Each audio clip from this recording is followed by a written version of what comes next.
conferencia de esta noche se titula Las neblinas del tiempo. Y este es un bonito fondo nublado allí.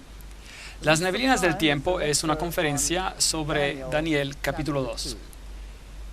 Yo soy Dios y no hay otro Dios, que anuncio lo por venir desde el principio y desde la antigüedad y lo que aún no era hecho. Isaías capítulo 46 versículos 9 y 10. Entonces Dios dice, y yo te diré antes de tiempo lo que pasará desde el principio hasta los últimos días. Y en Daniel tenemos una clave al libro de Apocalipsis. De hecho, los libros de Daniel y Apocalipsis van mano a mano. El simbolismo que encontramos en el libro de Apocalipsis es de hecho tomado de toda la Biblia, pero las imágenes son tomadas del libro de Daniel específicamente. Jesús dice en Mateo 24, cuando se le preguntó acerca de las señales del fin, que debemos estudiar el libro de Daniel en particular. Y declara eso en Mateo 24. Y por supuesto, en el libro de Apocalipsis también dice, bienaventurado el que lee y los que oyen las palabras de esa profecía. Entonces, los libros del tiempo final, aquellos que tienen un bosquejo a lo largo de la historia y nos revelan eventos mientras ellos se cumplen, esto lo encontramos en estos grandes libros de la Biblia. Así que Dios declara, yo soy Dios y no hay otro semejante a mí, que anuncio lo por venir desde el principio y desde la antigüedad lo que aún no era hecho. O esto es así o no lo es. Ahora, hay muchos símbolos simbólicos, digamos, usados en la Biblia, y podemos confundirnos mucho si no aplicamos los principios correctos a lo que estamos escuchando. Usted tiene que aplicar los criterios bíblicos para entender las profecías bíblicas. No podemos interpretar un símbolo como nos da la gana. Por ejemplo, la Biblia habla acerca de una bestia. En Apocalipsis habla acerca de una bestia. Habla acerca de la marca de una bestia. Habla acerca de algo que tiene que ser puesto en la mano y en la frente. Y eso representa la marca de la bestia, por ejemplo. Bueno, ¿qué es la bestia? Podemos pensar lo que queremos con la palabra bestia. Ustedes podrían decir, como muchos en el mundo dicen hoy día, la bestia es una computadora. Algunos hasta dicen cuál es. Dicen que es una computadora en Bruselas, en Bélgica. Bueno, ¿dice la Biblia que las bestias son computadoras? ¿Sí o no? Para interpretar, tiene que limitarse a criterios bíblicos. La Biblia usa símbolos de animales, por ejemplo, se usa leones y osos y cosas como estas. Ahora, hay equipos de deportes que son conocidos como leones. En las Islas Británicas, el equipo de rugby es conocido como los leones. Entonces voy a interpretarla en la Biblia que el equipo británico de rugby va a jugar un rol importante en los tiempos finales, solo porque se llaman leones, o los osos. De hecho, ese es otro equipo de deportes. ¿Será eso un criterio? Claro que no. Tenemos que usar criterios bíblicos para poder tratar con símbolos bíblicos. Así que he juntado un pequeño diccionario de términos proféticos que están definidos en la Biblia. Y tenemos que usar la Biblia. Las definiciones, linos blancos son justicia, Apocalipsis 19, verso 8. El lino blanco que vistes representa la justicia de los santos. Una trompeta o un viento son símbolos de guerra en la Biblia, Apocalipsis, Jeremías 49, 36. Ahora, eso en un sentido profético. Prostitución. Me pregunto cuántos sermones han sido predicados acerca de las mujeres libertinas y la prostitución y todas esas cosas cuando en verdad Dios usa la palabra prostituta en un sentido profético, refiriéndose a la idolatría, siendo infiel a Dios. Y hay un número de textos indicados aquí, los cuales muestran que la idolatría es prostitución. Dios dio también una lección enigmática para Israel. Tuvo un profeta que se casó con una prostituta para dar una ilustración sobre la infidelidad del pueblo de Israel hacia su Dios. Aguas y mares en la Biblia representan naciones cuando se está hablando en un sentido profético. Las aguas que viste son pueblos y naciones y multitudes y reyes. Apocalipsis 17, verso 5. Una mujer en la Biblia es una iglesia. Efesios 5, 22 a 24. Segunda de Corintios, Jeremías, Isaías, Oseas, Juan. Todos ellos se refieren a este simbolismo de una mujer representando a la iglesia. Cristo es el novio, la iglesia es la novia. Sión es un símbolo del pueblo de Dios. Isaías 51, 16. Y una bestia, en la Biblia, en sentido profético, es un reino. Daniel capítulo 7, verso 17 dice, y las bestias que vistes son reinos o reyes. Y un rey representa un reino. Entonces, no se está hablando de un equipo de fútbol o de una computadora, pero de un reino. Eso es. Así que si alguien tiene la marca de la bestia, entonces esta será la marca de un reino.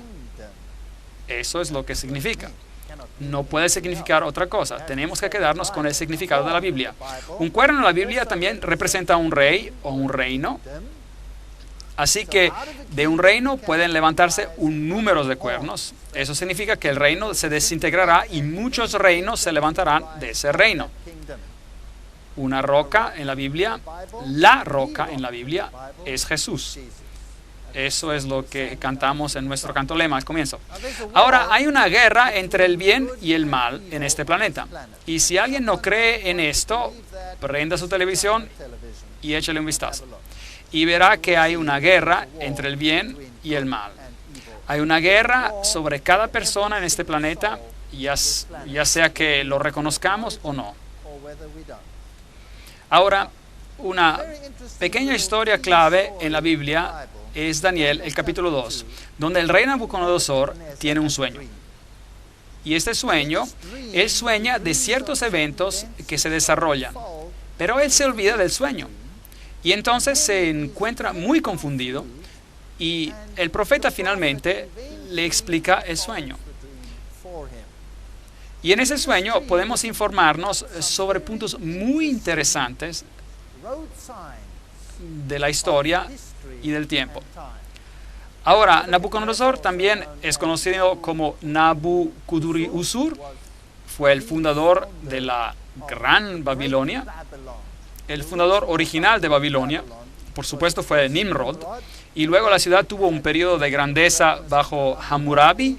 Y después Nabucodonosor la construyó haciéndola la gloria de los caldeos, la ciudad más grandiosa que jamás haya existido sobre la faz del planeta. Entonces, Nabucodonosor estaba muy orgulloso de sus logros personales.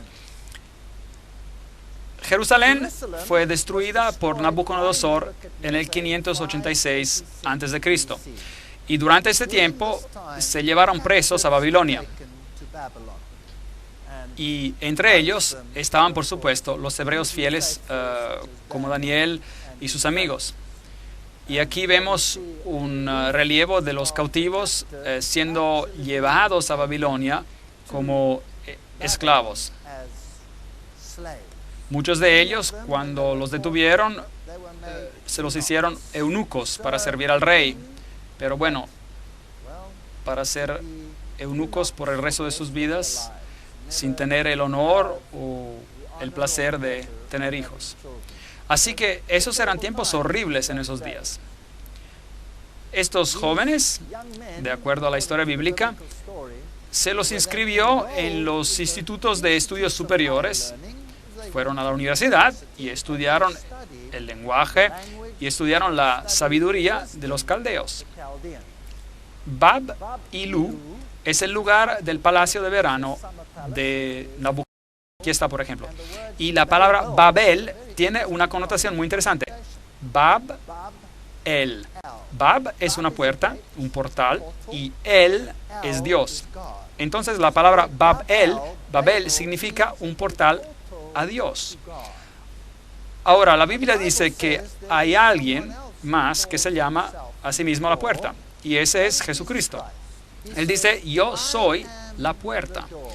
Entonces Jesús está diciendo, yo soy el Bab, la puerta, el portal, por la cual uno debe entrar al reino de los cielos. Jesús dice, yo soy la puerta y nadie viene al Padre sino que por medio de de mí. Entonces, Él es la puerta, la entrada al cielo. Bab-el representa otra entrada, otra puerta por donde uno trata de escalar al cielo por otro camino, otra puerta. Babilú es entonces también un portal. El rey era divino en los tiempos antiguos, aunque los reyes babilonios y los reyes asirios no se atrevieron a tanto. Ellos eran, por lo general, los sumos sacerdotes. Entonces, en Daniel capítulo 2 leemos, en el segundo reinado de Nabucodonosor, tuvo Nabucodonosor sueños. Ahora, aquí tenemos un problema. Inmediatamente tenemos un problema. Y los críticos de la alta crítica se divierten con versos como estos. Un poco de conocimiento es una cosa peligrosa. Entonces los críticos se quejan acerca de este texto, se quejaron, porque dice, en el segundo año del reinado de Nabucodonosor, pero entonces un poquito más adelante dice, en el tercer año del cautiverio de Daniel. Y Daniel había completado ya los 3 años de estudio cuando esto ocurrió. Y Nabucodonosor y estos cautivos empezaron al mismo tiempo. Entonces los críticos decían, bueno, ¿cómo puede ser posible? Nabucodonosor está en su segundo año de reinado y los otros están en su tercer año. La Biblia es absurda. ¿Cómo se puede hacer simples errores como estos? Pero por supuesto no se dieron cuenta de los dos sistemas. El sistema hebreo de contar era totalmente diferente del sistema de Babilonia. Cuando un rey de Babilonia ascendía al trono, su primer año no era contado, era conocido como el año de ascensión. Entonces, el segundo año de su reinado, de acuerdo al sistema babilónico, es en realidad el tercer año. Y Dios no reconoce el sistema babilónico cuando habla acerca de los cautivos hebreos. Él mantiene su sistema, donde cualquier parte del año era considerado como un año completo. Cualquier parte de un día venía considerado como un día completo. Eso explica muchas cosas. Por ejemplo, la crucifixión, 3 días.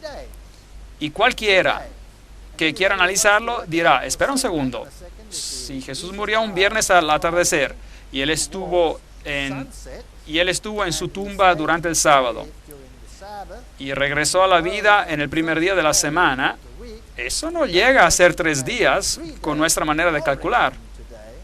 Pero en el pensamiento hebreo, que era una forma de cómputo inclusivo, es decir, por cualquier parte del día se contaba como un día. Y como Jesús murió antes de la puesta del sol, el viernes, eso cuenta como un día 1, y se quedó un día completo en la tumba, eso es días 2, y cualquier porción del día en el tercer día es día 3. Entonces, es eso lo que está en el registro bíblico, 3 noches, mañanas, 3 días y noches. Entonces, no hay fallas aquí, solo se tiene que contar de acuerdo con el sistema correcto. Y se turbó su espíritu y se le fue el sueño. Hizo llamar el rey a los magos, a los astrólogos, encantadores y caldeos para que le explicaran los sueños. Vinieron pues y se presentaron delante del rey. Y el rey les dijo, ahora ustedes, saben, en nuestros tiempos modernos creemos, qué primitivo. Aquí el hombre tuvo un sueño y él llama a encantadores, magos y astrólogos para decirle lo que había soñado. Ahora, eso es lo que hacían los reyes en los tiempos antiguos. Estaban rodeados por esos sabios, personas con información privilegiada, cultos y de buen conocimiento. Y cada una de esas categorías tenía una cierta función. El encantador, por medio de hechizos, descubriría lo del sueño. El mago era un ocultista profundo y usaría comunicación con el mundo del oculto para descubrir. El astrólogo miraría a las estrellas y le dirían lo que tenía que hacer. ¿Es una costumbre tan antigua o todavía sigue viviendo hoy en el día, en nuestro siglo? ¿Sí o no? ¿Presidentes en los Estados Unidos hacen uso de ese sistema? ¿Sí o no? Ronald Reagan no hacía ningún movimiento sin consultar a todas estas categorías. Y Nelson Mandela en Sudáfrica no da una movida sin que su Shamgormas venga y arroje los huesos. Y los astrólogos le dicen lo que tiene que hacer. Y los reyes de Europa no son diferentes. Ellos son ocultistas en ese sentido. Usted puede estudiar lo que hacen los reinos y lo que los reyes y reinas de Inglaterra hacen, por ejemplo, y cómo se comunican con el mundo de los espíritus para saber lo que deben hacer. ¿Acaso no consulta el príncipe Carlos el conde Mountbatten, que ya está muerto, cuando él tiene algo muy importante que hacer? Bueno, nada ha cambiado. No piensen que esas son costumbres antiguas, esas son costumbres presentes. Y los paralelos nos dicen que las cosas no han verdaderamente cambiado. Entonces, esas personas sabias vinieron al rey y él les dijo, he tenido un sueño y mi espíritu se ha turbado por saber el sueño. Daniel 2, 1 a 3. Y la King James, la versión antigua inglesa, dice, esta cosa se fue de mí, lo cual significa no me puedo acordar. No me acuerdo, pero sé que era vitalmente importante. Así que, por favor, si realmente son lo que dicen ser, entonces deben decirme lo que significa. Y el rey respondió y dijo a los caldeos, el asunto lo olvidé. Pero si no me decís el sueño y su interpretación, seréis hechos pedazos y vuestras casas serán convertidas en estercoleros. Los reyes antiguos tenían mucho más poder. Cuando un rey hablaba, eso era todo. ¿Recuerdan el libro de Esther? Si el rey no extendía su cetro a cualquiera que entrara, esa persona se mataba de inmediato. Se lo sacaba y mataba en ese instante si el rey no le daba permiso para entrar y para hablar.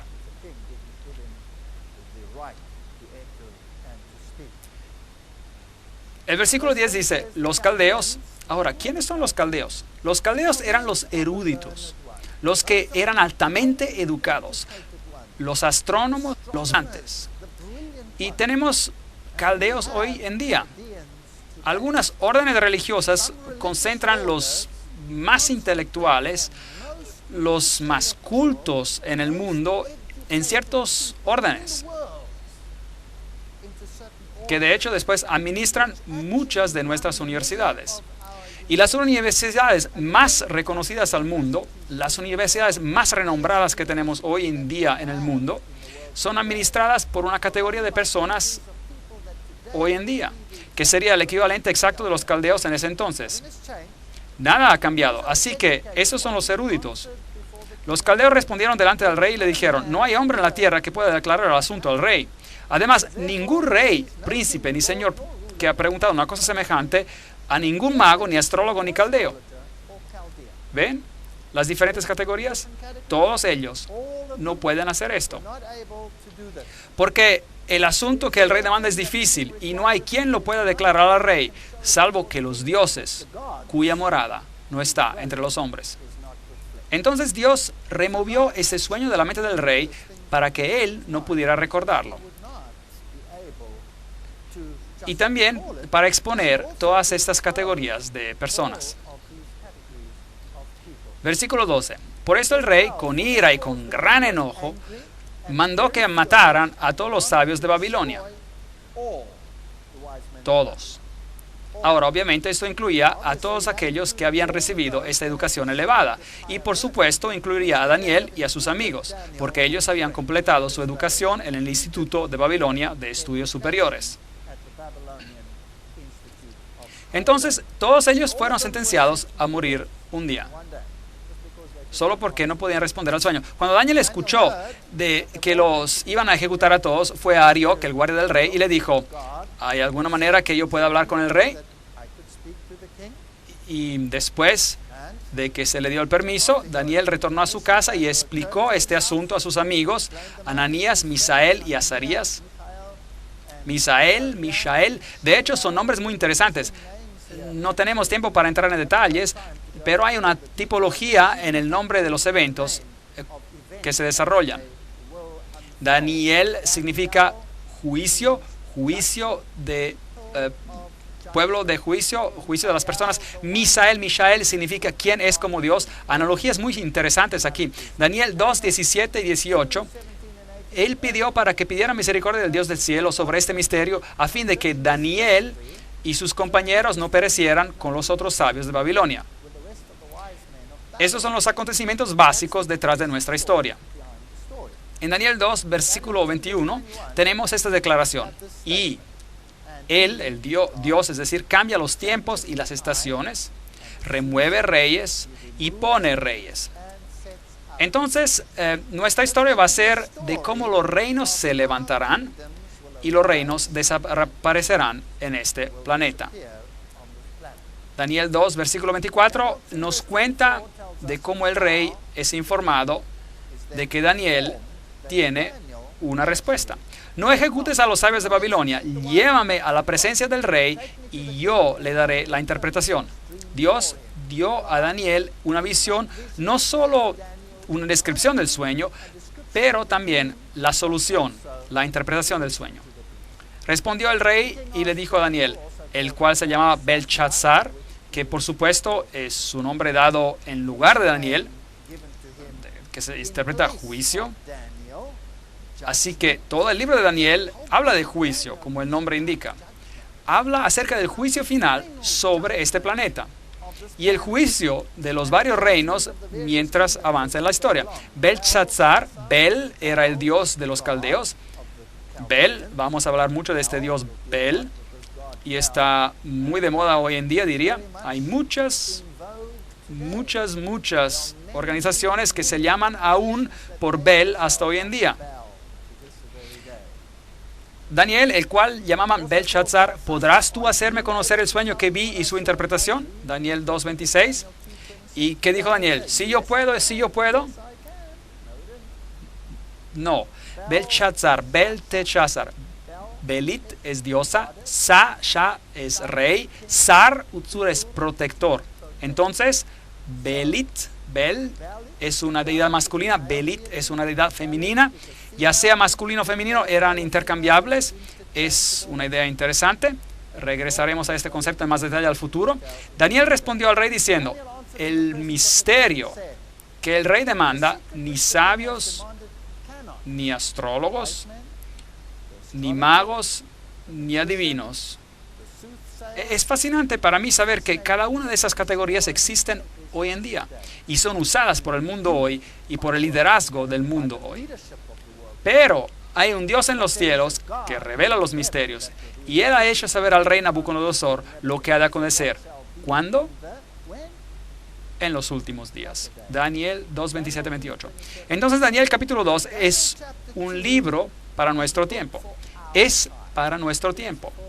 Nos explica algo para todos los tiempos, pero se concentra al final de la historia humana. El Daniel, el juicio final viene en nuestros tiempos. No es sorprendente que las personas digan, olvídese del Antiguo Testamento, no lo necesitamos más. Bueno, Jesús dijo, cuando veáis en el lugar santo la abominación desoladora de la que habló el profeta Daniel, el que lee entienda. Hablando acerca del futuro, Jesús mismo nos indica el libro de Daniel y concierne nuestro tiempo. Y Daniel no toma el honor, él da el honor a Dios. Vean, hay dos sistemas religiosos en este planeta. Un sistema es centrado en el hombre y el otro es centrado en Dios. Y esa es la batalla para el alma de cada persona en este planeta. Y se sorprenderá de quién hoy en día promueve una religión centrada en el hombre. Se sorprenderá. Los pondré en la pantalla uno después del otro para usted mientras seguimos con las conferencias. Daniel 2:29. Estando tú, rey, en tu cama, te vinieron pensamientos por saber lo que había de suceder en lo porvenir. Y el que revela los misterios te mostró lo que ha de ser. Y esto es básicamente lo que él soñó. Él vio a una estatua con la cabeza de oro, los brazos de plata, y esta cabeza de oro era muy asombrosa. 2 brazos, caderas de bronce, piernas de hierro, 2 piernas, y luego los pies de hierro y barro. Y luego él vio una roca que venía hacia la tierra, golpeó a la estatua y la destruyó. Y golpeó en los pies. En ninguna otra parte. Golpeó en los pies. Bueno, ¿Qué significa este sueño? Bueno, la Biblia es tan buena que nos dice exactamente lo que significa para que no tengamos que adivinar. Tu rey, veías en tu sueño una gran imagen. Esta imagen era muy grande y su gloria muy sublime. Eso es lo que él soñó. Y viste esta roca venir. Daniel 2, versículos 32 al 33. La cabeza de esta imagen era de oro fino, su pecho y sus brazos de plata, su vientre y sus muslos de bronce, sus piernas de hierro, sus pies en parte de hierro, en parte de barro cocido. Así que el sueño miraba hacia el futuro y también trataba de los últimos días. Estabas mirando hasta que una piedra se desprendió, note cuidadosamente, sin que la cortara mano alguna. Así que esta intervención no es una intervención humana. Pero ¿qué clase de intervención? Es una intervención divina. Hirió a la imagen, la piedra, en sus pies. Por favor, sea muy cuidadoso. No hiere la estatua en los muslos. ¿Están conmigo? No hiere la estatua en la cadera. Ahora, ¿por qué enfatizo eso? ¿Acaso es importante? Sí, parece de ser muy importante. Sistemas religiosos enteros en el mundo tienen una estatua que hiere, que es herida en las caderas. Cuando la estatua no fue herida en la cadera, la roca hiere los pies. La roca no hiere los muslos. Y con esta simple analogía, ya la mitad de las religiones cristianas en el mundo tienen algo equivocado, seriamente equivocado. Bueno, eso es lo que la Biblia dice. Búsquelo por usted mismo. Hiere la estatua en los pies de hierro y barro y los desmenuza. Daniel 2, 34. ¿Y quién es esta roca? Obviamente, si no es una intervención humana, es una intervención divina. Así que si usted está esperando alguna ayuda de alguna superpotencia, cualquiera sea esa nación, le tengo malas noticias. La intervención final es una intervención divina. Es la segunda venida de Cristo. Entonces, fueron desmenuzados. También el hierro, el barro cocido, el bronce, la plata y el oro. Ahora, aguarde un momento. Si esta estatua es sucesiva, ¿por qué cuando se golpean a los pies, el hierro, que son las piernas, el barro, y son los pies, y de hierro, de barro, y el bronce son los muslos, y la plata, del pecho, y el oro, son todos esos pedazos al mismo tiempo, y se convirtieron como tamo de las eras del verano, dice el texto? ¿Por qué todo se destruye al mismo tiempo cuando la piedra golpea los pies? Ve, si los reinos ocurren uno después del otro, entonces, ¿esto tiene sentido? Sí, claro. Pero solo si la filosofía de la cabeza avanza y construye la filosofía del pecho.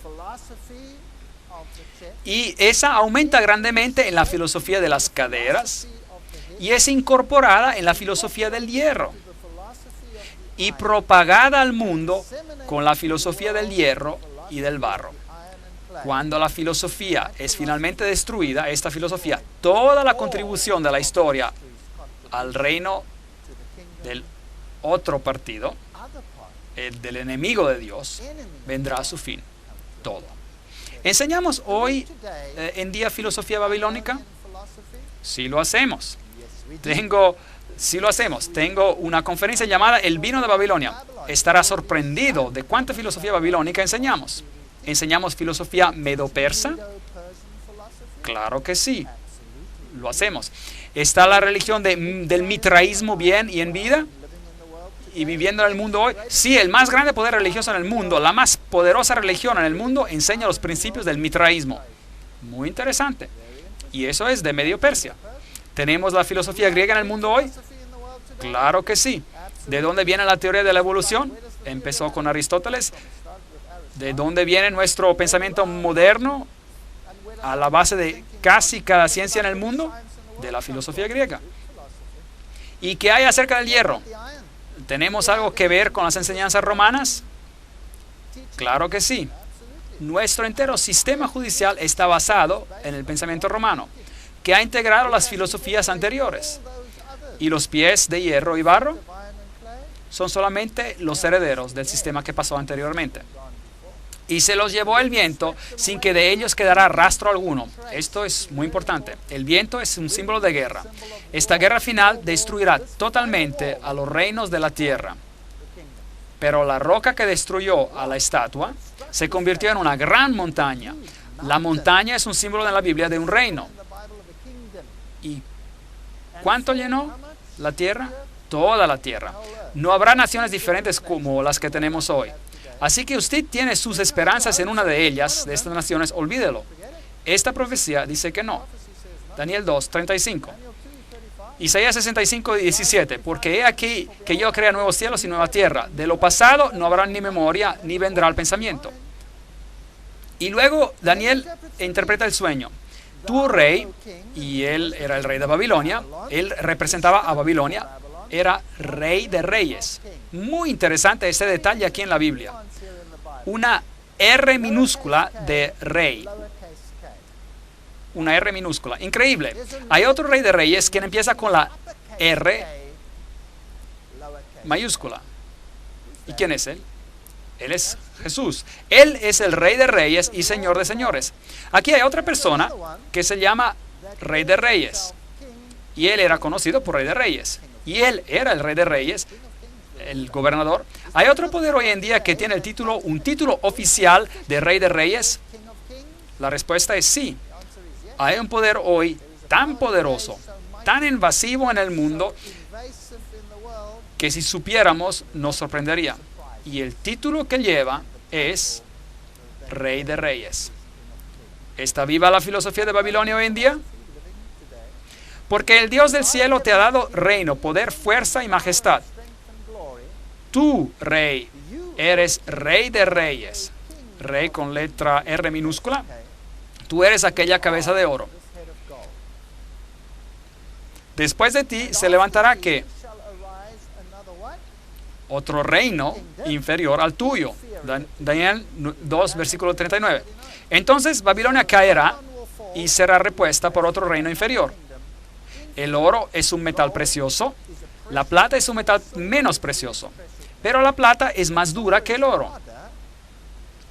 Entonces, la filosofía máxima de un rey de reyes era en la cabeza de oro. La filosofía máxima de Babel, otro portal al cielo, era simbolizada en el oro. Fue fortalecido en el siguiente reino, aunque se convirtió en más brutal y menos refinado. Su pecho y brazos de plata. Hay dos componentes a un pecho y a un brazo, y habrá dos componentes en el siguiente reino también, el cual dominará sobre toda la tierra. Babilonia nunca se tenía que disipar. Nunca tenía que ser destruida. Nabucodonosor pensó que él había construido un reino que nunca dejaría de existir. He aquí una inscripción que fue encontrada sellada por un sello de Nabucodonosor donde dice que dure para siempre. Él no podía pensar en un reino que sería destruido. Pero Daniel le indicó y le dijo, el reino desaparecerá, tu reino desaparecerá. Este orgulloso monarca dijo a Daniel, increíble, nunca, jamás. ¿Y qué hizo él? Después de que se había humillado, más tarde endureció su corazón y él pensó en sí mismo, nunca. Yo voy a desafiar al Rey de Reyes. Mi reino de oro nunca será destruido. Nunca pasará a la plata, al bronce, al hierro y al barro. Nunca. Reinará para siempre. Constrúyame una estatua de oro puro, de la cabeza a los pies. ¿Qué estaba diciendo? ¿Qué estaba diciendo cuando estaba haciendo esto? Él estaba desafiando al Dios del cielo. Él estaba diciendo, te voy a desafiar. Voy a levantar mi reino y no lo destruirás. ¿Es posible de que haya un poder hoy en día que esté diciendo la misma cosa? Voy a desafiarte. Voy a levantar un reino que nunca será destruido. ¿Es posible? Bueno, Veamos que es más que posible y es una realidad triste en el mundo en el que vivimos hoy. Entonces este rey era arrogante en ese tiempo, pero hay un poder igualmente arrogante hoy en día que está haciendo la misma cosa. Daniel 3, 16 a 18. Sadrach, Mesach y Abednego respondieron al rey Nabucodonosor diciendo: no es necesario que te respondamos sobre este asunto. Nuestro Dios, a quien servimos, puede librarnos del horno del fuego ardiente. Y de tus manos, rey, nos librará. Y si no, has de saber, oh rey, que no serviremos a tus dioses ni tampoco adoraremos a la estatua que has levantado. Luego él llamó a todos, incluyendo a los hebreos, que habían interpretado esa visión por él, y le dijo: al oír del son de la bocina, de la flauta, de la cítara, de la arpa, del salterio, de la zampoña y de todo instrumento de música, os postréis. Puéstense. ¿Es usada la música hoy en día para juntar a las naciones, sí o no? ¿Sí o no? Sí, increíble, claro que sí. Así que los tres dijeron: no nos prostraremos, aunque Dios no nos ayude, no nos prostraremos. ¿Quién más dijo eso? Job lo hizo. Job tenía esa clase de fe. Job dijo: aunque me matara, le serviré. Increíble, es grandioso. Entonces ellos fueron arrojados al horno de fuego. ¿Y qué pasó? Las sogas se quemaron y los soldados que los arrojaron se quemaron a muerte. Y Daniel 3:26, entonces Nabucodonosor se acercó a la puerta del horno del fuego ardiente y dijo: Sadrach, Mesach y Abednego, siervos del Dios Altísimo, salid y venid. Porque cuando el rey vio a una cuarta persona entre ellos, ¿y a quién vio? La versión antigua inglesa dice: alguien como el Hijo de Dios. Y las otras versiones vieron a alguien que parecía como un hijo de dioses. Gran diferencia entre las dos traducciones. Daniel 3:28, y Nabucodonosor dijo: bendito sea el Dios de Sadrach, Mesach y Abednego, que envió a su ángel y libró a sus siervos que confiaron en él, los cuales no cumplieron el edicto del rey y entregaron a sus cuerpos antes de servir y adorar a otro Dios que su Dios. Entonces la historia nos cuenta de que Nabucodonosor fue humillado. ¿Sabía que Nabucodonosor es el único rey pagano que tuvo el privilegio de escribir un capítulo en la Biblia? Increíble. Él escribió un capítulo en la Biblia, la historia de su conversión. Léalo en el libro de Daniel. Y creo que Nabucodonosor estará en el cielo algún día, porque se convirtió y su orgullo se humilló. Pero esto es como se veía, era una ciudad magnífica. Aquí está el emblema de Babilonia, el león, jardines colgantes. Él los construyó para su esposa Amuea, quien deseaba montañas.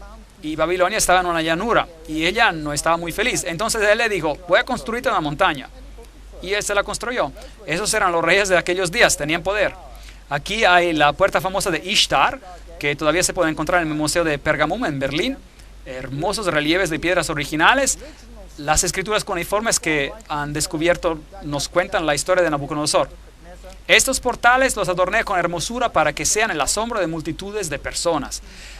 Dicen las escrituras: para el asombro de los hombres he construido esta casa. Nabonidus, ahora, ¿quién era Nabonidus? Era el padre.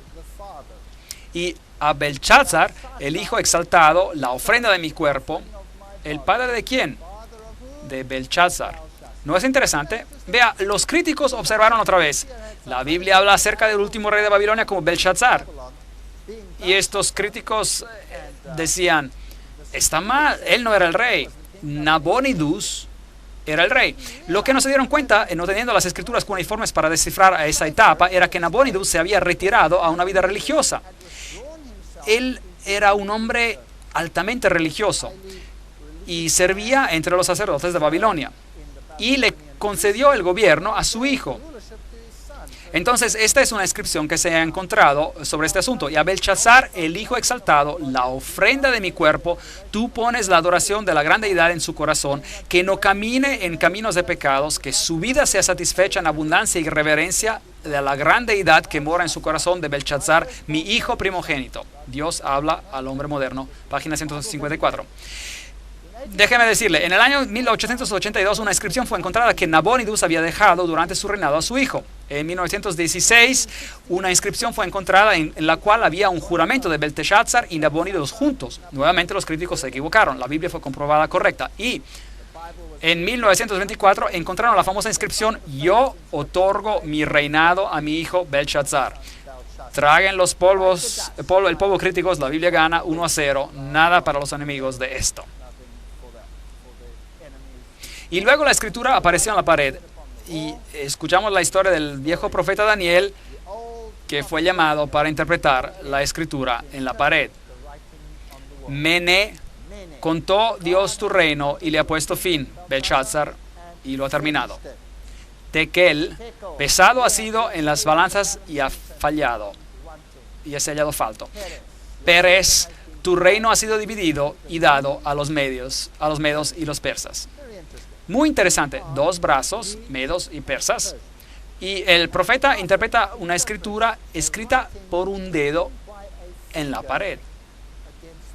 ¿Sabía que en la Biblia hay solo 4 veces cuando Dios escribe con su dedo?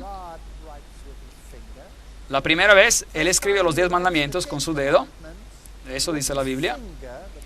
Y los escribió en 2 tablas de piedra. Y luego Moisés las quebrantó cuando bajó y encontró a los israelitas en idolatría. Y luego labró a nuevas piedras y nuevamente Dios escribió con su dedo lo que Él había escrito en las primeras tablas. Y luego aquí en Babilonia, a la caída de Babilonia, Dios escribió con su dedo. Entonces Dios quería asegurarse de que todos se dieran cuenta de que Él traería a Babilonia a su fin. Lo escribió con su dedo. Y en el tiempo del fin, la Biblia nos dice que hay otro rey de Babilonia, en el libro de Apocalipsis, el cual vendrá también a su fin. De la misma manera. ¿Y cuál es la cuarta vez cuando Dios escribe con su dedo? Jesús escribió con su dedo en la arena. Interesante. Ese es el único registro que tenemos de Jesús escribiendo algo con su dedo. Babilonia no quiere. Jeremías 51:9. Curamos a Babilonia, pero no ha sanado. Apocalipsis 2:21. Yo le he dado tiempo para que se arrepienta, pero no quiere arrepentirse. Hay una Babilonia antigua y hay una Babilonia moderna. ¿Quién es la Babilonia moderna? La Biblia nombra a Ciro 150 años antes de su nacimiento. El profeta Isaías en el capítulo 45 dice: así dice Jehová a su ungido, a Ciro, al cual tomé yo por su mano derecha para sujetar naciones delante de él y a desatar lomos de reyes, para abrir puertas delante de él, puertas que no cerrarán. Isaías 45:1. La Biblia predice que este rey Ciro vendría y liberaría. La Biblia lo llama el ungido. ¿Sabía que la Biblia usa esta terminología para Ciro y la usa para Jesús? Entonces, este rey pagano aquí, quien trae a Babilonia a su fin, es usado como símbolo, como tipo del gran rey que vendrá y dará su fin a Babilonia en los últimos tiempos.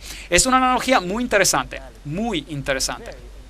El cilindro de Ciro, con toda la historia de él en escritura cuneiforme de cómo ocurrió. Yo soy Ciro, rey del mundo, el rey grande y justo, el rey de Babilonia, el rey de Sumer y Akkad, el rey de los 4 puntos del mundo, hijo de Cambises. Cuando entré a Babilonia como amigo y ascendí al trono entre ánimos de alegría y espectáculo maravilloso en el palacio del gobernador, mis soldados innumerables vagaron a Babilonia en paz y en sinceridad.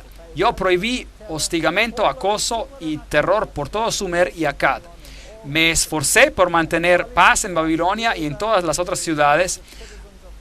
Abolí el trabajo forzado por respeto a los ciudadanos de Babilonia, lo cual era contra su estado social, y ayudé a restaurar las casas destruidas, las acomodé nuevamente con lugar pasible. Patos y palomas, traté de preservar sus hábitats. Dios va a restaurar todas las cosas también. El ejército marchó por debajo de las puertas de Babilonia. Fueron dejadas abiertas. El río se apartó porque Dios cambia tiempos y estaciones y remueve reyes y levanta reyes. Y es Él quien da sabiduría al sabio y conocimiento a aquellos que no entienden. Y eso llegó a su fin al reino de Babilonia. Y ahora el siguiente reino está por llegar. Hablaremos de esto en la próxima conferencia. En el 539 a.C. hasta el 331 a.C., el siguiente reino que gobernará la tierra, los medos persas, vinieron a continuar después de Babilonia. En Daniel capítulo 2, versículo 39, leemos acerca de este reino. Después de ti se levantará otro reino, y luego un tercer reino de bronce, el cual dominará sobre la tierra. Ese es el siguiente. Estuve persuadido de que no había nación, ciudad o personas donde su nombre no alcanzara. Me parece que hubo de haber una mano divina dirigiendo ambos su nacimiento y acciones. Librería Histórica, libro 16, capítulo 12. Entonces la Biblia describe el levantamiento del imperio de los medos persas y su caída delante de este poderoso rey Alejandro el Magno, quien destruiría este ejército. Sabía que Alejandro derrotó a los medos persas con un ejército de solo 45,000 soldados, y los medos persas tenían un ejército de 1,000,000 de soldados. Él los aplastó. Él era un gran estratega y sabía exactamente lo que estaba haciendo. Así que el imperio griego siguió después del imperio medo-persa. Y el imperio de los medo-persas añadió a la región de Babilonia. Tomó la región de Babilonia, la refinó en el sistema mitraico, el cual se pasó a la siguiente generación.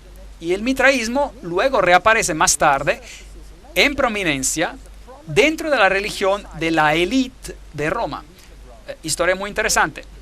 Pero la filosofía de los griegos es la gran fundación para muchas filosofías en el mundo hoy. Entonces los griegos siguen después del imperio de los medo-persas. Finalmente, después del imperio griego, Daniel 2:40, y el cuarto reino será fuerte como el hierro. Ahora, si miramos a los soldados a cómo estaban en los días antiguos, Grecia y Roma, son una comparación muy interesante. Aquí está la armadura de los soldados griegos. Note que son de bronce. Esa es su armadura, usaban bronce. Y luego vino el soldado romano. Aquí hay un legionario romano. ¿Y cuál era su armadura? Hierro. ¿No es interesante? Hasta este simbolismo es fascinante. Entonces cambiamos de bronce a hierro y el legionario tenía una armadura fantástica. Tenía este pequeño cinturón aquí en el frente para proteger y el escudo que protegía a los soldados y los hombros de los soldados. Y esta es una espada corta y gruesa. Eran una fuerza tremenda los soldados. Y por supuesto el poder de Roma no tenía igual. El hierro es más duro que el bronce y Roma era poderosa, más poderosa que los griegos. Aquí hay algunas de las ruinas del Imperio Romano. El cuarto reino será fuerte como el hierro, y como el hierro desmenuza y rompe todas las cosas, así él lo desmenuzará y lo quebrará todo. Daniel 2:40. Entonces, ese es un reino cruel. ¿Fueron los romanos particularmente crueles? ¿Qué hacían con los que disentían con ellos? ¿Qué les pasaba? Los crucificaban. Algo muy duro. En la caída de Jerusalén, por millas, kilómetros, había crucificados tras crucificados. Todos venían crucificados. Nadie se metía con Roma. En el 22 de junio del 168 a.C., en la batalla de Pydna, Percus, el rey de Macedonia, fue completamente derrotado por los ejércitos de Roma. En ese día pereció el imperio de Alejandro Magno, 144 años después de su muerte. Así que ahí pereció. El famoso historiador Edward Gibbon dice: las imágenes de oro, plata, bronce que se utilizan para representar las naciones y sus reinos fueron exitosamente quebrantadas por la monarquía del hierro de Roma. La historia y la caída del imperio romano. Todo el mundo está de acuerdo de que el hierro era el reino de Roma. En el segundo siglo, Hipólito escribió sobre Roma: regocíjate, bendito Daniel, no te has equivocado. El hierro ya gobierna. ¿Sabía que cuando Alejandro Magno marchó en Jerusalén, los escribas marcharon hacia él con la Torá y le dijeron: tú gobernarás, dice Daniel, tú conquistarás? Y por eso Alejandro no destruyó de Jerusalén, pero simplemente la incorporó. La Biblia dice, antes de tiempo, ¿quién gobernará? Ahora, muchos críticos han dicho, increíble, pero seguramente Daniel debió haber vivido después de los eventos. La Biblia está equivocada. ¿Sabe que la Biblia ha sido reivindicada en ese punto? Porque los rollos, los pergaminos del Mar Muerto, tienen porciones del libro de Daniel donde cambia de aramaico al hebreo. Y ese pequeño pedazo está allí. Y cuando ellos estudian el aramaico, que creían ser aramaico reciente, lo que encontraron en los rollos pergaminos del Mar Muerto es que el aramaico utilizado era el de los medo-persas.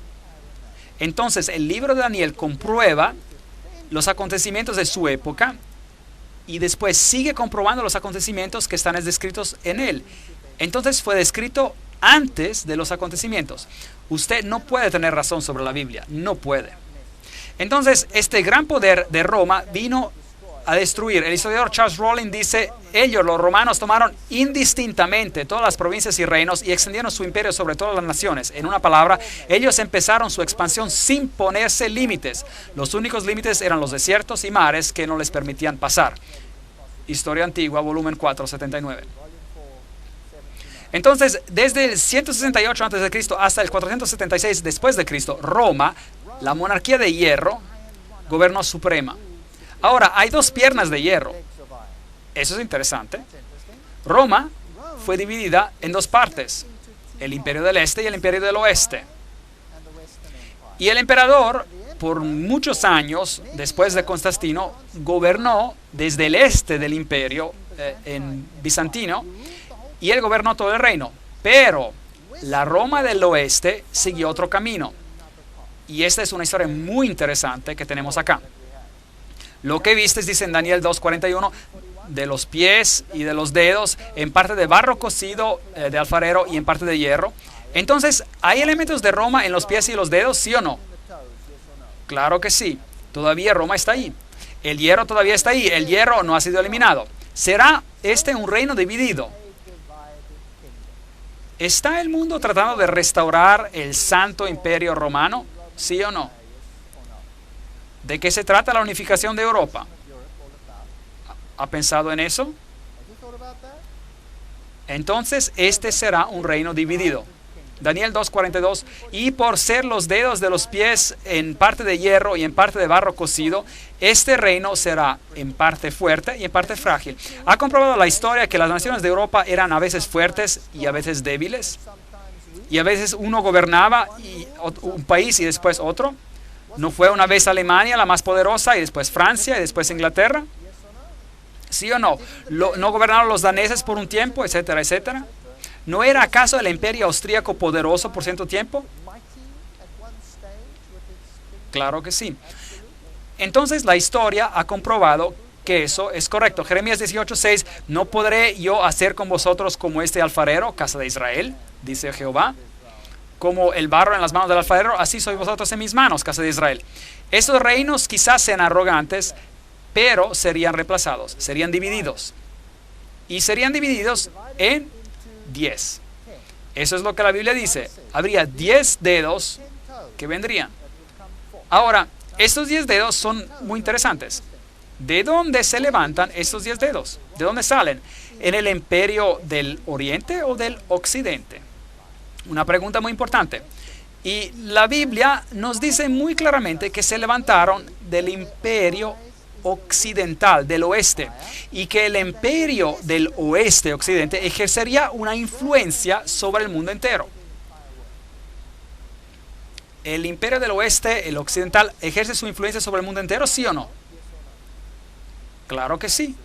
Es el conocimiento y sabiduría europeos que han sido transportados al mundo entero. Fueron los europeos que conquistaron a Sudamérica. Es de las naciones de Europa occidental que los Estados Unidos y Canadá y todos sus componentes se integraron a esa sabiduría, esa filosofía. Es la ideología del occidente que viene de Europa del oeste y que está controlando los eventos del mundo. Las superpotencias de hoy, todas pueden comprobar sus orígenes filosóficas a Europa Occidental. Entonces, ¿quiénes son estos anglosajones, los francos y los alamanes y los lombardos y los ostrogodos y los érulos, los burgundios, los visigodos, los suevos y los vandales? ¿Quiénes son? Entonces, esta es la división del imperio de la Europa Occidental. Y note que hay una nación muy interesante por aquí, la cual ahora es escondida como los ostrogodos. Y luego hay otra nación por aquí, la cual es conocida como los visigodos. Había los burgundos y había los francos. Y los anglosajones y los francos y los romanos tuvieron una alianza muy fuerte en una etapa de la historia. Los ostrogodos y los visigodos tenían una religión un poco diferente que el resto de Europa. Y hubo muchas guerras que fueron peleadas sobre este asunto. Entonces los alamanes hoy son los alemanes. Los alamanes son los remanentes de los alemanes, los suizos son los burgundios, los franceses son los francos, los italianos son los lombardos, los ingleses son los sajones, los portugueses son los suevos, los españoles son los visigodos. Pero 3 de ellos, los érulos, los vándales y los ostrogodos, son extinguidos. Desaparecieron. Se los quitó del mapa. Los ostrogodos, los últimos en desaparecer, una nación muy poderosa que controlaba todos los eventos en Roma, gobernaron sobre Roma misma. Los visigodos estaban en España y tenían una religión un poco distinta. Hubo muchas guerras peleadas en España. España fue dividida, terriblemente dividida, en la mitad entre el norte y el sur.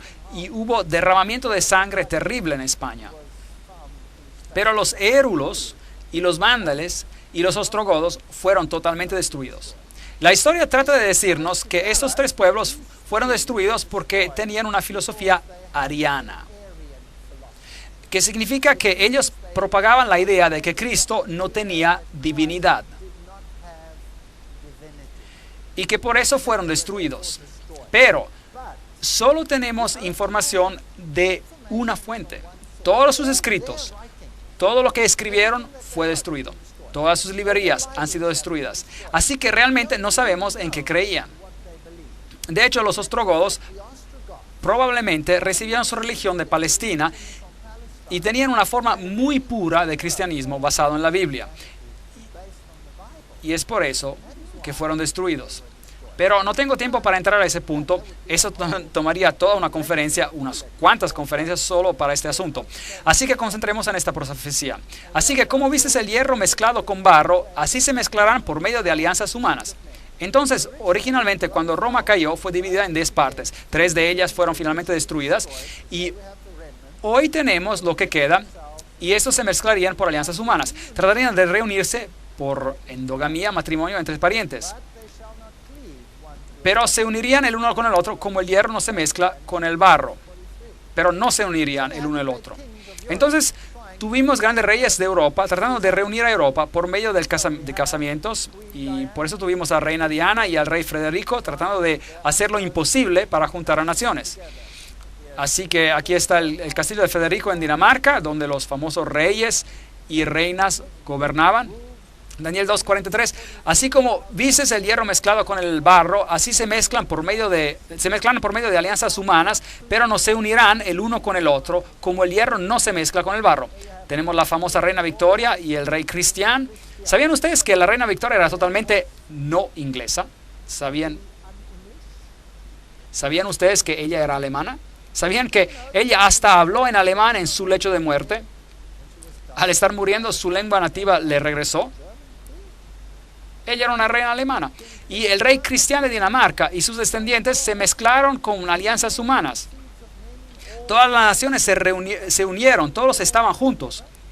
Entonces diferentes reyes trataron de reunir a los reinos. Aquí tenemos el Papa coronando a Carlos, el gran Carlomagno, el rey del Santo Imperio Romano, porque supuestamente él había logrado reunir a Europa. Y en cuanto se puso esa corona en su cabeza, el reino cayó y fue dividido. Entonces, por un momento, nuevamente se juntarían y luego se apartarían otra vez. Y así que los Carlos y los Luises y todos estos reinos de la tierra y los gran reinos trataron de reunir a Europa.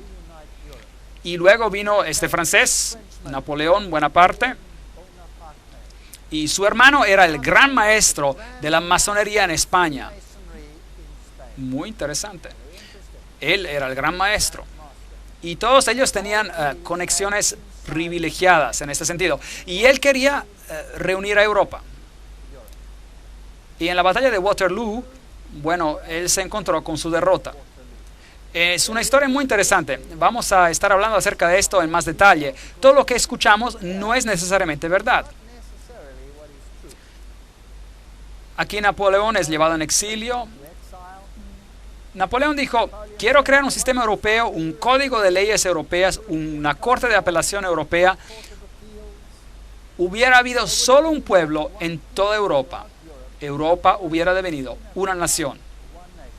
The Watchman, 1941. Él trató de unir a Europa. 30 años más tarde de Waterloo, el doctor Thomas Arnold dijo, la liberación de Europa por el dominio de Napoleón no fue afectada ni por Rusia, ni por Alemania, ni por Inglaterra, sino que por la mano de Dios. ¿Cuál era el adversario principal de ese tremendo poder? ¿Por quién fue controlado, resistido y al final terminado? Por nadie y por nada, sino que por la directa y manifiesta interposición de Dios. Conferencia sobre la historia moderna, conferencia 3. Es muy interesante. Napoleón tenía una artillería muy pesada y él hubiera ganado sin problema sobre la artillería más liviana de los ingleses, por ejemplo. Pero en ese día, de repente, una lluvia fina cayó y toda esa artillería pesada se atascó en el lodo y no podía moverla. Entonces, la artillería más liviana, la artillería más ágil de las otras fuerzas, era justo lo que se necesitaba para hacerlos en pedazos. Entonces, ¿quién ganó la batalla? ¿El tiempo, el clima o la artillería? Es interesante que algunos de los grandes políticos del pasado han dicho que la historia está al lado de la artillería más potente, la artillería más pesada. Pero hay un Dios en el cielo que revela los secretos y hace saber al rey Nabucodonosor lo que acontecerá en los últimos días. Este es un verso interesante, Daniel 2:28, en los últimos días. Bueno, si lee la Biblia, si lee Lucas y Mateos 24, por ejemplo, Lucas capítulo 21, verá que los eventos y cómo acontecen. Como un reino después de otro hará guerra. Y en los eventos finales serán nación contra nación, reino contra reino, guerra, hambre y toda clase de cosas. Corazones aterrorizados. Eso es lo que la Biblia dice. Y el siguiente evento será, dice Mateo 24 y Lucas 21, la venida de Cristo en gloria. La piedra que pondrá fin a todos los reinos terrenales. Bueno, este era el emperador Guillermo, y él trató de poner fin a la división de Europa. Y aquí hay una historia verdadera muy interesante. En una catedral en Francia, en Metz, hay una estatua afuera de la catedral y hay una estatua por aquí del profeta Daniel con su dedo apuntando a su rollo de pergamino, sus escritos. Muy interesante el profeta aquí. Y el emperador Guillermo estaba muy preocupado acerca de esta estatua.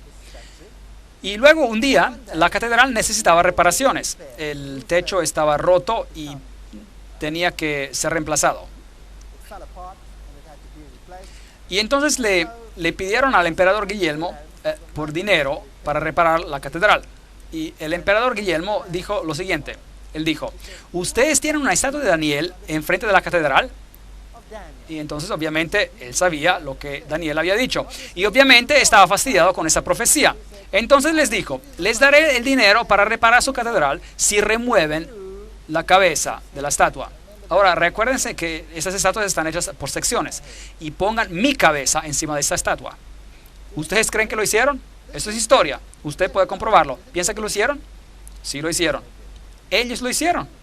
Y ellos pusieron la cabeza de Daniel original en sus archivos. Y él les renovó el techo. Y luego, por un tiempo, la cabeza del emperador Guillermo estuvo sobre la estatua. ¿Y qué quería decir con esto? Él era como el Nabucodonosor de los tiempos antiguos. Él estaba diciendo, no me importa lo que dijo su profeta, yo lo lograré. ¿No era eso lo que estaba diciendo? No me importa lo que dice el profeta, yo lo lograré. Historia fascinante. Bueno, aquí ya está muerto, pero este no es él, ese es su perro.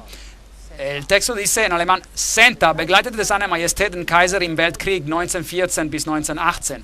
Y traducido, su perro acompañó al emperador durante la Primera Guerra Mundial, 1914 hasta el 1918. Y después de él se levantaría otro. Daniel 2:21, Él muda los tiempos y las edades, quita reyes y pone reyes. Y si tú, emperador Guillermo, piensas que puedes poner tu cabeza en la estatua de Daniel diciendo, yo lo lograré a mi manera, y su Dios no podrá hacer nada sobre esto, te vas a morir y no lo lograrás. Y hay el resto de la historia. Ahora, esa historia es muy fascinante. Aquí había otro hombre. ¿Usted cree que entendía las profecías de Daniel? ¿Usted cree que estaba interesado? Adolf Hitler estaba interesado en el mundo del oculto como nadie ante él. Había dos quienes estaban muy interesados en el mundo del oculto. Uno era Napoleón. Napoleón, de hecho, envió toda una división de su ejército a Egipto para encontrar algo de la origen del poder de Faraón, que arrojó su vara y que se convirtió en serpientes. ¿Sabían esto? Y es Francia quien descubrió ¿qué? En Egipto, ¿qué? La piedra Rosetta, por medio de la cual todos los jeroglíficos han sido descifrados. ¿No es esta una historia asombrante? Y ellos estudiaron los secretos del poder de los egipcios, y en el mundo oculto estos conocimientos han sido incorporados en los libros herméticos. Ellos estudiaron el origen de Ham, de Hermes, del hijo de Her y del hijo de Ham, y el conocimiento oculto, y compilaron un número de volúmenes, grandes volúmenes, sobre la historia de Egipto. Este hombre de aquí era un ocultista del más alto rango. Él era un iniciado, un iluminado en el sistema del oculto. ¿Sabían que la entera SS fue construida sobre principios ocultos? ¿Sabían eso? Y no es interesante que él envió una división entera ¿a dónde? A Egipto. Y que los arqueólogos alemanes fueron los que hicieron las grandes excavaciones bajo la protección del general Rommel. Y allí el conocimiento privilegiado se juntó sobre los principios ocultos. Principios que rigen muchos de los reyes y gobernadores de hoy. Vamos a hablar acerca de algunas cosas muy interesantes en esas conferencias. Adolf Hitler sabía acerca de la profecía de Daniel. ¿Cómo sabemos? Él dio una instrucción interesante. Él contactó a la catedral de Metz, en Francia, y dijo: ¿se acuerdan que ustedes tienen la cabeza del emperador Guillermo en esa estatua? Sáquenla. Pongan la cabeza de Daniel de vuelta. ¿Qué estaba diciendo? ¿Qué estaba diciendo? La cabeza de Daniel se regresó a la estatua. Él estaba diciendo, con o sin esa cabeza, yo lo lograré. Increíble. Qué cosa más fascinante. La historia es más interesante de lo que creemos. Realmente sí lo es. Si hace un estudio del mundo oculto y de cómo ha influenciado a nuestros grandes líderes políticos en el pasado, se sorprenderá. Y aquí Adolf Hitler llegó al poder. Y aquí está el símbolo que él usaba, la esvástica, la cruz gamada, que es el símbolo de la adoración del sol, es el símbolo de Lucífero. Es usado por la sociedad teosófica que dice, Lucífero es el logos, la serpiente, el salvador. Exactamente el mismo símbolo viene utilizado por la teosofía. ¿Y la teosofía está muerta? Oh no, la teosofía está bien viva y en forma. Ella forma el tema central de los poderes más grandes que gobiernan el mundo hoy. Y estaremos revelando algunas de estas cosas en las conferencias que siguen. Eso es interesante. El águila, usada como el símbolo de la deidad. En la Biblia se usa también el águila como el símbolo de Dios. Como una águila que se eleva, yo te llevaré bajo mis alas. Este es el símbolo de Dios. Lucifer quiere ser como el Altísimo. Él toma el símbolo del águila, que era un símbolo en Egipto, en la antigüedad, del dios Horus. Fascinante, ¿verdad? Y aquí está, el águila con una esvástica, una cruz gamada. Y la esvástica, la cruz gamada, puede ser dirigida hacia la izquierda o la derecha.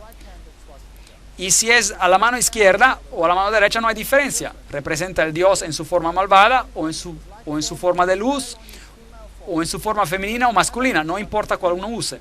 Sociedades secretas hoy utilizan la misma esvástica con su imagen reflejada, invertida, y dicen, es otra imagen, pero no es otra imagen. El budismo usa este símbolo. El budismo, el pie de Buda tiene la esvástica, la cruz gamada bajo cada dedo del pie. Es solo una imagen reflejada, invertida, pero no hay diferencia. Es solo el otro sexo de la deidad que se está haciendo honrada. Entonces, ¿qué está pasando aquí en el mundo? Hay una agenda detrás de las escenas. ¿Qué significan verdaderamente este círculo y esta esvástica, esta cruz gamada? Con respecto a la Primera Guerra Mundial, Winston Churchill dijo, después de la Primera Guerra Mundial de 1914, de hecho, Winston Churchill era un miembro de una fraternidad secreta, ¿sí o no? Sí lo era. ¿No es fascinante? Stalin era un miembro de una fraternidad secreta, ¿sí o no? Sí, bueno, a lo mejor la historia no es tan aburrida como usted pensaba, ¿no es cierto? Siempre pensé que la historia era aburrida cuando era joven, pero hoy la encuentro fascinante, juntando las piezas, increíble. Con respecto a la Primera Guerra Mundial, Winston Churchill dijo, después de la guerra de 1914 hubo una convicción profunda y una esperanza casi universal de que la paz gobernaría al mundo. El libro de la tempestad. Antes de la tempestad, página 3. Después de la Primera Guerra Mundial. Eso es interesante. Bueno, ¿tuvo éxito alguno de estos gran gobernadores? Sea el emperador Guillermo o Napoleón o los Luis o Carlos o Hitler. ¿Tuvieron éxito? No. Europa era más dividida después de la guerra que antes. Pero esa división era engañosa, como veremos. Luego las murallas cayeron y imperios empezaron a derrumbarse. Y los grandes líderes del mundo, los Lenins y los Stalins, que habían matado a sus millones por razones clandestinas, de repente esos imperios se derrumbaron. Die Mauer muss fallen, la muralla debe caer. Todos estos grandes líderes, desde Lech Walesa, a esta dama aquí, Thatcher, a Khrushchev y a Gorbachev y las reinas, ¿pertenecen a órdenes secretas? ¿Sí o no? ¿Quién es la cabeza de los Bilderberger? ¿Quién es la reina de los Bilderberger? Aquí está. Eso es muy interesante. ¿Existe una fundación Gorbachev con su central en Nueva York? Sí existe. Cosas muy interesantes. Y después la policía secreta soviética, el KGB, se derrumba. Un símbolo se derrumba. ¿Realmente se derrumba? ¿Quién gobierna Rusia hoy? ¿Quién es la cabeza? ¿Quién es la cabeza de Rusia hoy? Putin. ¿Y qué era él? Era la cabeza del KGB. ¿Ve? ¿No es interesante? Entonces bajaron a un símbolo y las personas piensan que la opresión ya se fue, pero en realidad no se ha ido, solo ha tomado otra apariencia. Es como un camaleón, cambia de color, pero en la esencia no cambia. ¿Y el Dios del cielo está mirando? Sí. Sí, claro, Él está mirando. Él nos dijo antes de tiempo que esto ocurriría. Y Él nos dijo en gran detalle. La Unión Soviética ya no existe. 3 repúblicas se unen. Gorbachev es ya algo del pasado. Bush necesita tiempo para recuperarse, y etcétera, etcétera. Leyendo el futuro de Europa, podemos sobrellevarnos en las manos del pueblo. Es más que dinero, la unión monetaria. Mares de problemas. Tormenta monetaria destruye la unidad europea. Leland Stove dijo, a la humanidad se le ha dado una sentencia suspendida, pero estos días de gracia son terriblemente pocos. En cuanto nos queda tiempo, página 343. El Dios del cielo levantará un reino, el cual nunca será destruido. Desmenuzará en pedazos y consumirá todos estos reinos, y Él reinará por siempre. Ahora, quiero que piense seriamente esta noche, todos los que están aquí presentes. ¿Está el mundo predicando que estamos avanzando hacia un reino de paz?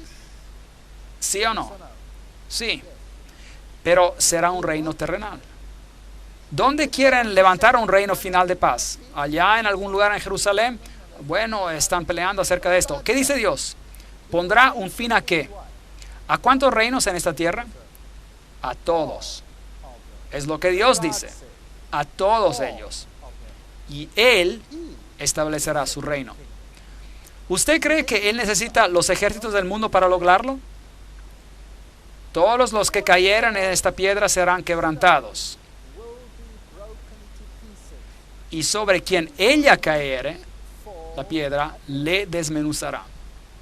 Es lo que la Biblia dice. Porque enjugará Dios toda lágrima de los ojos de ellos, y ya no habrá más muerte, ni habrá más llanto, ni clamor, ni dolor, porque las primeras cosas ya pasaron. Apocalipsis 21:4.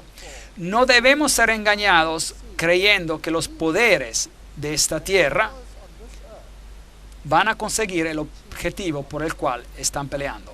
No lo lograrán. Llegarán a su fin. Parecerá como si casi llegaron a lograrlo. ¿Cómo sabemos eso? Porque la Biblia lo dice. La Biblia dice, cuando digan paz, paz. ¿Cuándo dirán eso de las naciones? Cuando parezca que hayan logrado su objetivo, ¿no es cierto? ¿Qué dice la Biblia que acontecerá? Una destrucción repentina. ¿Y de dónde vendrá esa destrucción? Vendrá de Dios. ¿Y por qué el Dios del cielo tiene que intervenir para destruir esa unidad final? ¿Por qué tendría que hacer eso? Porque es una unidad basada sobre un sistema oculto. Es una unidad contra Dios. Es una unidad de anticristos contra Cristo. Es una cosa de miedo. El mundo está terriblemente engañado hoy. Necesitamos estudiar esas profecías cuidadosamente y analizarlas y aclararlas para ver matices más finos, para que no seamos engañados como un predicador que se para y dice a lo mejor, el anticristo vivió en el pasado, él era un rey griego, su nombre era Antíoco Epifanios el cuarto, pero él fue destruido por una roca. Pero la roca golpea los pies, no golpea los muslos, no golpeó a ningún rey griego. Daniel capítulo 8, Daniel capítulo 9. Cuidado como interpretamos la profecía. No podemos dar una vuelta equivocada a estos asuntos. Cristo retornará, la roca de todos los siglos. Versículo 35. Y la piedra que golpeó la imagen devino una grande montaña. Y la montaña, la Biblia, es un reino y llenó toda la tierra. Dios mismo levantará un reino. El sueño es verdadero y fiel su interpretación. Daniel 2:45. Esta noche hablamos de muy pocos detalles, pero hemos tenido un bosquejo relativamente exacto de la historia. ¿Y estarían de acuerdo en decir de que Daniel fue exacto? ¿Sí o no? Claro que sí. Daniel fue exacto. Ahora les tengo malas noticias. Noticias terriblemente tristes para usted. Daniel va a tomar el mismo cuadro, el cuadro de esta noche. Es como una ilustración que le daría usted a un niño para colorear. Es solo el perfil. Y luego se le da al niño crayones, colores, y se le dice que coloree la ilustración. Ahora, en nuestra siguiente conferencia estudiaremos Daniel capítulo 7. Y vamos a colorear la ilustración, así por decir. Y luego el asunto se vuelve temeroso porque veremos quién realmente es el poder y algunos de nosotros serán lastimados. Algunos de nosotros nos quedaremos chocados, sorprendidos. Algunos de nosotros a lo mejor dirán, nunca más quiero escuchar algo sobre esto. Pero les animo a que sigan viniendo porque hay una solución fascinante a esto. ¿Sabía que el libro de Apocalipsis toma esta última gran batalla entre el bien y el mal? Que de hecho es una batalla secreta. Es una batalla secreta. ¿Sabían que las primeras palabras que Jesús usó cuando le preguntaron cuáles serán las señales de tu venida y del fin del mundo? La primera cosa que él dijo fue, cuidado, que nadie os engañe. El engaño es el nombre del juego. Es como funciona. Hay lobos vestidos en pieles de ovejas engañando al pueblo de Dios. ¿Está el mundo siendo guiado a un camino lleno de flores, fielmente siguiendo y pensando que está haciendo algo bueno, cuando en realidad están siendo guiados al foso del infierno? ¿Es posible? Si creemos en los profetas y si los estudiamos cuidadosamente, y aunque duela, y créanme, yo he estado al otro lado del asunto, Y cuando estudié la profecía me dolió, y mi familia se quedó dolida, y hubo baldes de lágrima. Y ahora tengo baldes de esperanza. Baldes de esperanza.